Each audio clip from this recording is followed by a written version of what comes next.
النهارده كلامنا مش على الكورة. النهارده كلامنا على مجالي أنا اللي شغلي اللي الكل يعرفني واللي ما يعرفنيش. أنا مصور فيديو.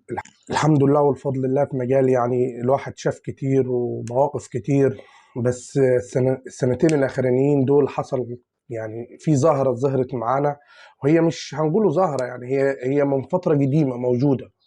السلام عليكم. النهارده هنتكلم على مصور الفيديو ومصور الفوتو. طيب، مبدئيا انا كمصور فيديو انا ليا مجالي، انا ليا شغلي، انا ليا وضعي اللي انا بتكلم فيه. مبدئيا في شغل الفيديو انت بتصور اشياء متحركة مش اشياء ثابتة. يعني العروسة هي وبترقص، العريس هو بيسلم على ناسه. بالنسبة لمصور الفوتو انت بتوقف يعني بتوقف الدنيا او بتوقف اللحظة في صورة. مبدئيا انت كمصور معلش يعني ما تجيش لحظه لما العريس والعروسه بيرقص تجيني تقول لي لا ثانيه واحده عريس، ثانيه واحده ثانيه واحده، وجي تاخد الصوره. طيب انت راعي ان في مصور بيصور رقصه، بيصور يعني حدث. انا المفروض الحدث بتاعي مش ثابت، حدثي متحرك، مش الحدث بتاعي ثابت. انت كمصور فوتو بتعمل حاجه واحده بس، بتاخد التخفيله هنيه العريس والعروسه، بتاخد لحظه ايه، امها زعلانه، امها فرحانه، لحظه الزعل بتاع امها دي اللي هي بنتها خلاص ماشيه سايباها وماشيه. انا هاخد اللقطه دي، انا هاخد لحظه، يعني شايفين لحظه فرحه الاب، شايفين فرحه صاحبتها. ده انت بتاخد الحتت دي، مش لا اوقف طبعا العريس يوقف ثانيه واحده ثانيه طبعا وبتاع الفيديو شغال. طب انا هوقف، طب انا وقفت، هاجي الليله كلها هتكمل نص ساعه، هيجيني العريس يطالبني طب فين الساعتين او الثلاثه اللي انا متفق معاك ليهم؟ طب يا باشا بالنسبه انت بتاع السيشن، طب يجي لك بتاع السيشن في عز الدنيا ما الكل مبسوط، هوب اوقف. طبعا انت كده بتموت الفرح، عارف يعني بلغتنا ان انت بتموت الفرح. الكل بيجي يتصور، لا مستني، مش كده. انت لحظتك صور اللحظه هنيتك من غير ما ياخد، حتى لما العريس والعروسه يشوفوا شغله، يا شايفين الموقف ده، شايفين الصوره دي، شايف الله اختي كانت زعلانه في النهارده كانت بتبكي، مش عارف. دي المواقف اللي بتحصل، مش تجيني لا اوقف لا مش عارف ايه وتموت الفرح تمام عشان تاخد صوره.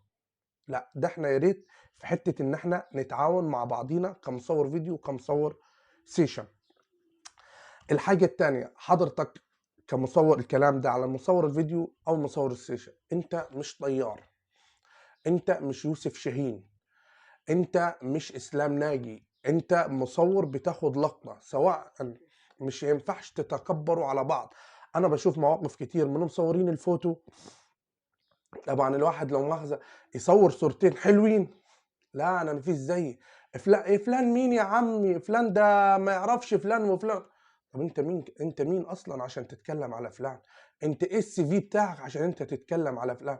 انت اخرك بتصور فرح. انت ما رحتش لو مؤاخذه بالكلمه ان انت رحت صورت مثلا مسلسل وعملت الافيش بتاع المسلسل. انت يعني ما فيش رحتش صورتش ممثل، ما رحتش صورتش لعيب كوره، لا انت مصور فرح. يعني المفروض احنا بنتكلم مع بعضينا، مش نبقى متكبرين وطيارين على بعضينا، سواء هنا او سواء هنا. احترم ان في اكبر منك في مجال، المجال اللي اكبر منك ده كراجل، كم ايا كان هو مصور فيديو او مصور سيشن، ده راجل اقدم منك ليه احترامه. مش عشان انت جبت لك عدة تمام وماما جابتها لك او بابا جابها لك هتعملهم علينا ان انت مثلا خلاص ان انت قفلت. لا، راعي ان الاحترام ثم الاحترام ثم الاحترام. الحمد لله والفضل لله بقابل الناس بطلت المجال، بطلتها، بس ليها احترامها ان هي علمتنا حاجات في المجال بتاعنا. اول حاجة تتعلم فيها الاحترام ثم الاحترام. ونتقابل في فيديو تاني ان شاء الله برضو. يعني الفيديو الجاي ممكن يبقى على ماتش الزمالك عشان الماتش بكرة بإذن الله، يا اما برضو في اخطاء كتير برضو في موضوع عاوزين نتعاون مع بعضينا في مجالنا وشغلنا. السلام عليكم.